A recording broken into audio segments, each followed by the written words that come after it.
Halo co-friend, pada kesempatan kali ini kita akan membahas soal fisika mengenai GGL induksi elektromagnetik. Jadi ada sebuah kumparan yang terdiri dari 50 lilitan berada dalam fluks magnetik yang berubah terhadap waktu yang dinyatakan sebagai P sama dengan 5T kuadrat ditambah 10T ditambah 1, di mana V dalam Weber dan T dalam detik. V di sini adalah fluks magnetik dan T adalah waktu ya. Besar GGL induksi yang terjadi pada ujung-ujung kumparan saat waktunya atau T-nya 2 detik adalah diketahui dari soal N atau jumlah lilitan itu 50 lilitan. V atau fluks magnetiknya 5T kuadrat ditambah 10T ditambah 1. T atau waktunya adalah 2 detik. Yang ditanyakan adalah GGL. GGL atau gaya gerak listrik menurut hukum Faraday, besar GGL ini pada suatu kumparan atas penghantar sebanding dengan laju perubahan fluks magnetik yang dilingkupinya dan sebanding dengan jumlah lilitan kumparan. Secara matematis dapat ditulis sebagai epsilon sama dengan negatif N dikali dV per dt. Epsilon adalah GGL, N adalah jumlah lilitan, dV per dt adalah laju perubahan fluks magnetik. Selain ini, sebenarnya juga bisa dirumuskan sebagai epsilon sama dengan negatif N dikali delta V per delta T. Sama saja, dV per dt atau delta V per delta T ini sama-sama menunjukkan laju perubahan fluks magnetik. Tetapi delta V per delta T hanya bisa digunakan apabila fluks magnetiknya dinyatakan dalam bilangan diskrit. Bilangan diskrit itu misalnya 1, 10, 100, 150, atau bilangan-bilangan lain yang bilangannya itu jelas. Sedangkan pada soal, fluks magnetik dinyatakan dalam fungsi T atau fungsi waktu, makanya kita menggunakan konsep diferensial atau turunan. Jadi, kita tidak memakai rumus epsilon sama dengan negatif N dikali delta V per delta T. Mengingat kembali konsep diferensial untuk fungsi T.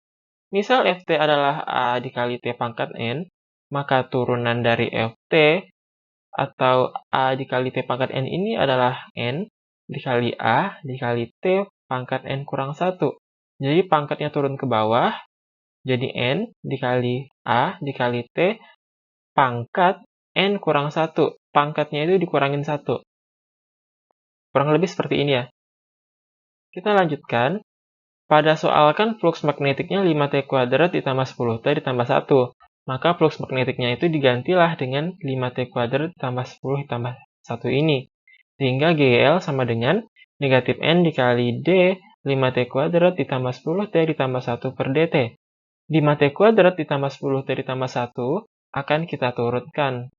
Dan penurunannya lah yang kita sebut sebagai laju perubahan fluks magnetik. Kita turunkan. 5T kuadrat diturunkan jadi 2 dikali 5 dikali T pangkat 2 kurang 1. Lalu 10T diturunkan jadi 1 dikali 10 dikali T pangkat 1 kurang 1. Kemudian 1, karena tidak mengandung variabel T, turunannya adalah 0. Jadi setiap konstanta yang diturunkan terhadap T atau variabel lain, sedangkan si konstanta ini kan tidak mempunyai variabel, maka turunannya adalah 0. Maka dari itu, GGL sama dengan negatif N dikali dalam kurung 2 dikali 5 dikali T pangkat 2 kurang 1 ditambah 1 dikali 10 dikali T pangkat 1 kurang 1 sama dengan 0. Kita sederhanakan, epsilon atau GGL sama dengan negatif N dikali 10T tambah 10. Jangan lupa dikurung. Kita substitusi nilai N dan nilai T. Epsilon atau GGL menjadi negatif 50 dikali dalam kurung 10 dikali 2 ditambah 10. Hasilnya adalah negatif 1500. Tanda negatif dapat diabaikan karena hanya menunjukkan bahwa GGL melawan arah perubahan atau hukum Lenz. Maka dari itu jawabannya menjadi 1500. Satuannya jangan lupa volt.